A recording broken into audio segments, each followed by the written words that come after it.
Assalamualaikum warahmatullahi wabarakatuh. Saya Imam Masbudi Al-Fariki dari Prodi KPI dengan NIM 205 1030 124. Langsung saja, yaitu pilih salah satu ayat tentang dakwah, lalu bacakan ayat tersebut, kemudian jelaskan asbabun nuzulnya dan bagaimana pendapat Anda tentang ayat tersebut. Nah, untuk ayatnya saya sendiri yaitu dari surat An-Nahl ayat 125 yang berbunyi, Ud'u ila sabili rabbika bil hikmati wal mau'izatil hasanati wajadilhum billati hiya ahsan inna rabbaka huwa a'lamu biman dhalla sabilihi wa huwa a'lamu bil muhtadin. Nah, untuk artinya, serulah tanda kurung manusia kepada jalan Tuhanmu dengan hikmah dan pelajaran yang baik, dan bertahanlah mereka dengan cara yang baik. Sesungguhnya Tuhanmu dialah yang lebih mengetahui tentang siapa yang tersesat dari jalannya, dan dialah yang lebih mengetahui orang-orang yang mendapat petunjuk. Nah, untuk makna dari ayat tersebut yakni yang pertama yaitu mengajak kepada jalan Allah dengan hikmah. Nah, Allah memberikan perintah kepada Nabi Muhammad dan umat Islam untuk menyeru kepada manusia dengan agama Islam dengan hikmah ataupun kebijaksanaan. Yaitu hikmah di sini mencakup penggunaan cara yang tepat dan bijaksana dalam menyampaikan pesan agama. Yang kedua yakni nasihat yang baik. Nah, untuk nasihat yang baik ini dalam berdakwah selain menggunakan hikmah juga harus menggunakan mau'izah hasanah, yaitu nasihat yang baik. Ini berarti menyampaikan pesan agama dengan lemah lembut, penuh kasih sayang, dan dengan contoh kebaikan yang dapat memberikan pengaruh positif tanpa menyakiti perasaan orang lain. Yang ketiga yaitu berdebat dengan cara yang terbaik. Jika diperlukan untuk berdebat ataupun berdialog dengan orang yang berbeda pandangan, Islam mengajarkan agar melakukan dengan cara yang baik, sopan, dan penuh penghormatan, bukan dengan kekerasan ataupun penghinaan, melainkan dengan argumen yang kuat tetapi dengan santun. Yang keempat yakni Allah lebih mengetahui siapa yang tersesat dan mendapat petunjuk. Nah, untuk ayat ini menekankan bahwa pada akhirnya Allah yang paling mengetahui siapa akan menerima petunjuknya dan siapa yang akan tersesat. Nah, untuk ayat di atas dapat disimpulkan memberikan panduan bagi umat Islam tentang bagaimana cara yang efektif dan etis dalam berdakwah. Dengan hikmah, nasihat yang baik, dan cara sopan santun dalam berdebat, dakwah akan lebih mudah diterima dan mendapatkan dampak yang lebih positif.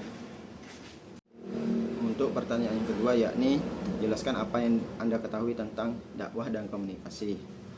Kalau menurut saya sendiri, pengertian dakwah dan komunikasi yakni dua hal yang saling terkait erat. Dikarenakan apa? Karena dakwah menyampaikan ajaran agama Islam, sementara komunikasi sendiri adalah alat yang digunakan untuk menyampaikan pesan tersebut kepada orang yang lain. Nah, tanpa komunikasi yang baik, pesan dakwah tidak bisa efektif ataupun salah dipahami. Dakwah dengan komunikasi merujuk pada penyampaian pesan-pesan Islam melalui cara yang efektif dan bijaksana dalam berkomunikasi. Aspek komunikasi sangat penting dalam berdakwah karena melalui interaksi yang baik, pesan agama dapat dipahami dan diterima oleh banyak audien ataupun orang-orang di masyarakat sekitar.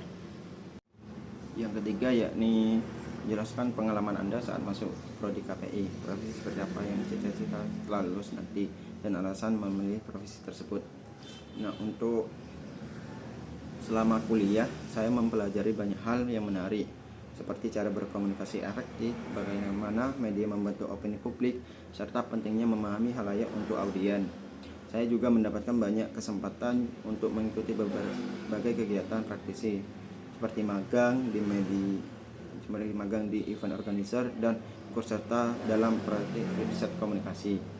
Nah, salah satu hal yang membuat saya semakin yakin dengan pilihan jurusan ini adalah betapa luasnya peluang karir di bidang komunikasi. Tidak hanya terbatas pada dunia jurnalistik, lulusan komunikasi juga bekerja di bidang public relation, advertising, digital marketing, hingga di event organizer.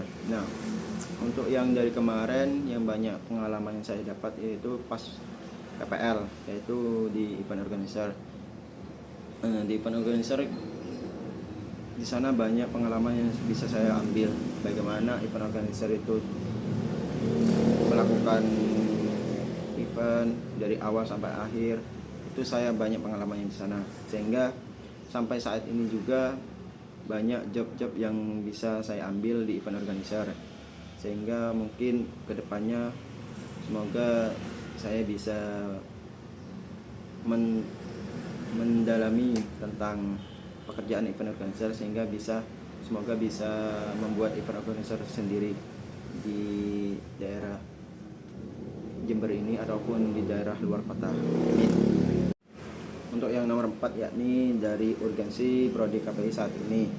Nah, untuk penyebaran dakwah digital memberikan peluang besar bagi penyebaran dakwah yang melalui media digital.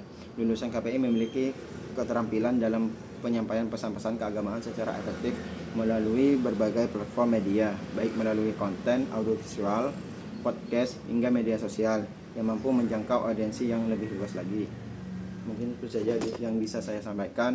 Kurang lebihnya mohon maaf. Wassalamualaikum warahmatullahi wabarakatuh.